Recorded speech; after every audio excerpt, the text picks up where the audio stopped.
السلام علیکم۔ امید کرتا ہوں تمام احباب خیر و عافیت سے ہوں گے۔ آج ہم شاہینوں کے بارے میں بات کریں گے۔ نہیں اقبال کے شاہینوں کے نہیں، بلکہ اڑنے والے شاہین ایگل برڈز کے بارے میں بات کریں گے۔ ویڈیو شروع کرنے سے پہلے آپ سے ریکویسٹ ہے کہ چینل کو سبسکرائب اور بیل کے آئیکن کو پریس کر دیں تاکہ نئی آنے والی ویڈیو آپ تک بآسانی پہنچتی رہیں۔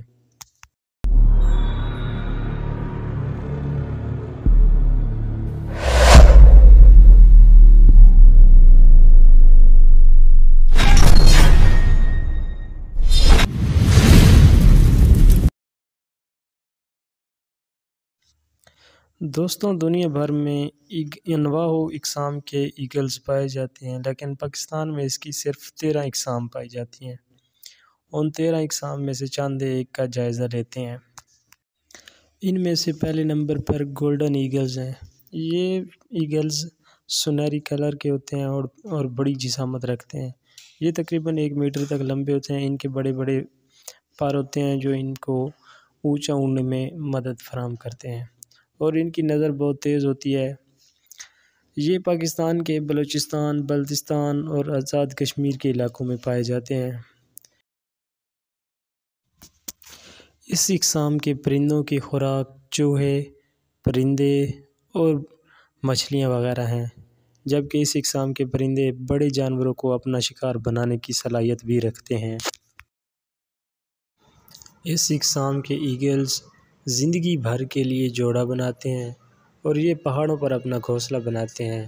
مادہ ایگلز جو ہے 2 یا 3 انڈے دیتی ہے، جس سے ان کی نسل کشی شروع ہوتی ہے۔ دوسرے نمبر پر آتا ہے ٹونی ایگلز۔ یہ ایگل سیاہ بھورے رنگ کے ہوتے ہیں اور ان کی گردن بھی تھوڑی لمبی ہوتی ہے۔ یہ بھی بڑی جسامت کے ہوتے ہیں، لیکن گولڈن ایگلز سے تھوڑے چھوٹے ہوتے ہیں۔ ان کی خوراک چھوٹے جانور، مچھلیاں اور چھپکلیاں وغیرہ ہوتی ہیں۔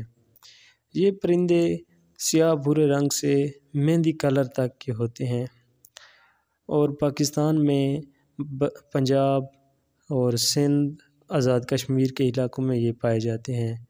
یہ پرندے زیادہ تر خشک علاقوں میں رہتے ہیں اور زیادہ خشک اور سرا علاقوں میں بھی رہنا پسند نہیں کرتے۔ تیسرے نمبر پر ہے سٹیپی ایگلز۔ یہ پرندے بھورے رنگ کے ہوتے ہیں، گہرے بھورے رنگ کے۔ ان کی گردن لمبی اور موٹی ہوتی ہے اور ان کے جو ہیں پر وہ مہندی کلر کے ہوتے ہیں۔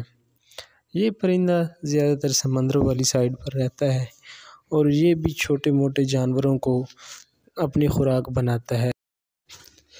یہ پرندے سردیاں گزارنے کے لیے بحیرات اور براعظم ایشیا کے جنوبی ساحلوں پر آتے ہیں، اور ان کا گزر پاکستان سے بھی ہوتا ہے۔ پاکستان کے اسلام آباد اور راولپنڈی والے علاقوں میں پہاڑوں کی طرف بھی یہ رخ کرتے ہیں۔ یہ پرندہ مچھلیوں اور چھپکلیوں وغیرہ کو کھا کر گزارا کرتا ہے، اور یہ جو ہے نا اپنا پہاڑوں پر گھونسلہ بناتا ہے۔ یہ براعظم ایشیا کے وسطی علاقوں میں زیادہ تر پائے جاتے ہیں۔ اور اوورآل ایگلز کے بارے میں ایک بات مشہور ہے کہ ایگلز جو ہیں وہ بوڑھے نہیں ہوتے۔ جب انہیں لگتا ہے کہ یہ بوڑھے ہو رہے ہیں، اس ٹائم یہ خوراک چھوڑ دیتے ہیں، کھانا پینا چھوڑ دیتے ہیں اور پتھر یا لکڑی وغیرہ پر چونچ مار کے جو اپنی چونچ ہوتی ہے وہ توڑ دیتے ہیں۔ ایسا اس لیے کرتے ہیں کہ بھوکا رہنے اور چونچ توڑنے سے ان کی نئی جو ہے نا چونچ اگاتی ہے، یعنی کہ دوبارہ سے ان کی چونچ ہوتی ہے، اور جو ان کے پر ہیں پہلے والے گر جاتے ہیں، نئے پنکھ نیچرلی ان کو مل جاتے ہیں، جس سے یہ دوبارہ جوان ہو جاتے ہیں۔ جوان ہونے کی صورت میں پھر یہ آسانی سے اپنے خوراک کو تلاش کر سکتے ہیں اور اپنے شکار کو کھا سکتے ہیں۔ امید کرتا ہوں آپ کو یہ ویڈیو اچھی لگی ہوگی اور یہ جانکاری مجھ سے پہلے آپ کو کسی نے نہیں دی ہوگی۔ ملتے ہیں انشاءاللہ نیکسٹ ویڈیو میں، تب تک اللہ حافظ۔